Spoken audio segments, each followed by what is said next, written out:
The Chapter 12 homework solutions. Malware bites, nice. Problem 7 and problem 9 really involve making sure that you do things with the correct unit. So it initially talks about a temperature of 20 degrees Celsius. You need to convert that to 293 Kelvin. You should recognize that doubling the average kinetic energy would also double its absolute temperature. So that's not 20 to 40 Celsius, it's 293 Kelvin to double that, which I believe is 586.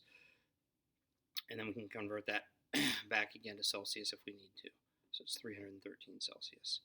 So problem 9, once again starting at 293 Kelvin, reducing the thermal energy by 10% or 29.3 Kelvin would give us an absolute temperature of 264 Kelvin, or that's negative 9 Celsius. So again, going from a nice average room temperature of about 68 degrees Fahrenheit to somewhere that's around, let's see here, 15 to 20 degrees Fahrenheit, something like that.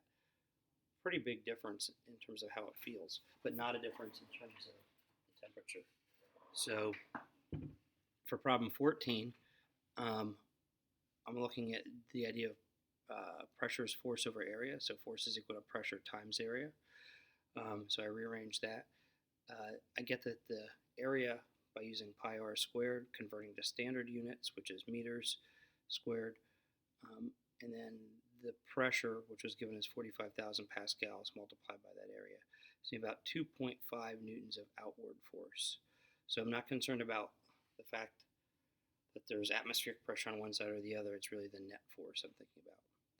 Problem 15, essentially what I'm doing here is looking at the total pressure. So gauge pressure plus atmospheric pressure would give us the absolute pressure. It's about 50 psi. Problem 20 and 29.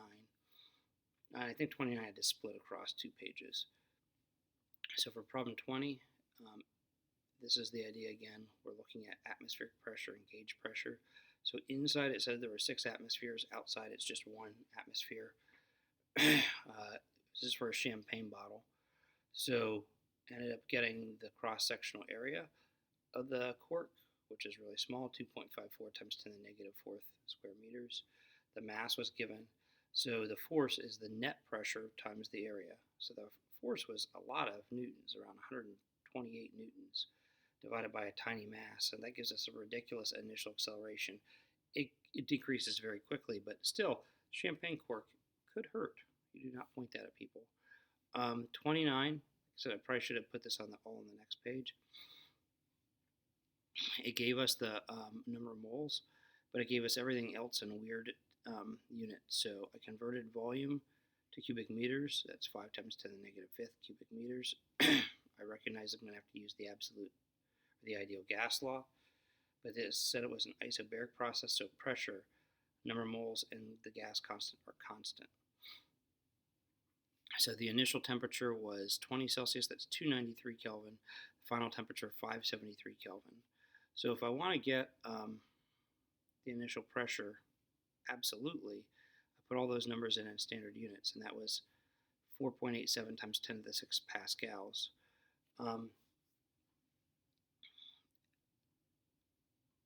Then to find the final pressure, I can simply use ratios.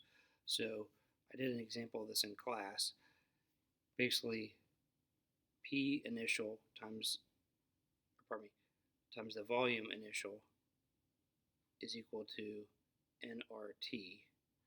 And so the N is constant, the R is constant, the T is not constant. So actually I lied, this is an isovolumetric process, not an isobaric process. So I don't know why I said that. I'm going to have to adjust that and say, pretty sure its volume is constant. Volume. So we'll make that a different color so it shows up a little better. And we'll put this as a white or gray background there. So there we go. V, N, and R are constant. So with this particular thing, like I said, the final pressure then we can get by using just the ratios. Sorry about that. screwed me up when I said that. Since the volume is constant, initial to final, we're just going to go from a little under 5,000 pascals, or actually 5,000 kilopascals or 5 million pascals to a little under 10 million pascals. So we start at this, end at that. For number 30, this is pretty funny, I thought. Like I said, it gave the gauge pressure initially, the atmospheric pressure. So the absolute pressure on the inside is 27.7 psi. We're going to assume that the volume stays constant, which it doesn't change much with a football because the pig skin is kind of tight with how it's sewn up. So we end up getting the fact that the temperature changes. So the absolute pressure will change down to 26 psi. But if the atmospheric pressure stays constant, that actually means the game ball pressure does decrease a fair amount. So notice that's not a big change in absolute temperature, not a huge change in absolute pressure, but definitely a change in gauge pressure. So you got to kind of know what you're doing with this stuff. And they do. There's one guy whose job it is to do that. So in this particular case, it said you had a hyperbolic path.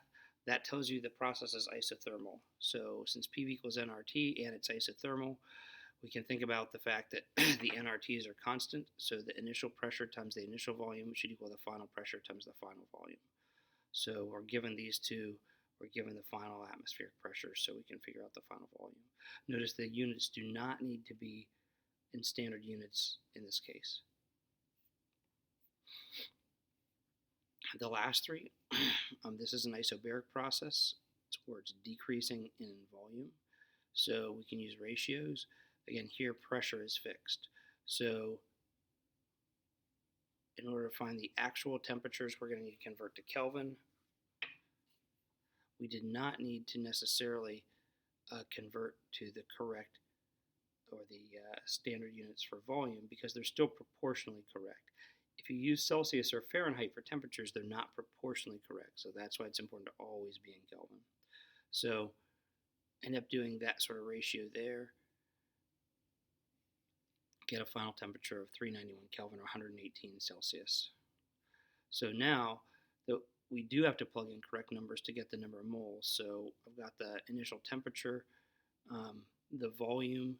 I'm going to convert to cubic meters, so that's 0.0003 cubic meters. And the initial pressure, 3 atmospheres times 101,000 pascals for a standard atmosphere. So depending on how you did those, it could be a little bit different, like whether you used 100,000 or 101,000, but about 0.0094 moles. 36, in this case, initial and final conditions gave the pressure. The work done on the gas will be positive since the gas is being compressed. So that's your general formula for work. Negative 200,000, that's the pressure. The volume change is actually negative 200 cubic centimeters, or final volume minus initial volume. That gives us a negative value. So negative times a negative gives us a positive 40 joules. So the area of the graph is how we would think about that. 73, I just wanted to show this once. We did a sample A for P-free response with this, but let's not forget that equation. There's a lot of stuff that's in there, but it's not hard to figure out. So in this case, we get about 830 joules per second. Just got to know what the variables stand for. I think that should do it.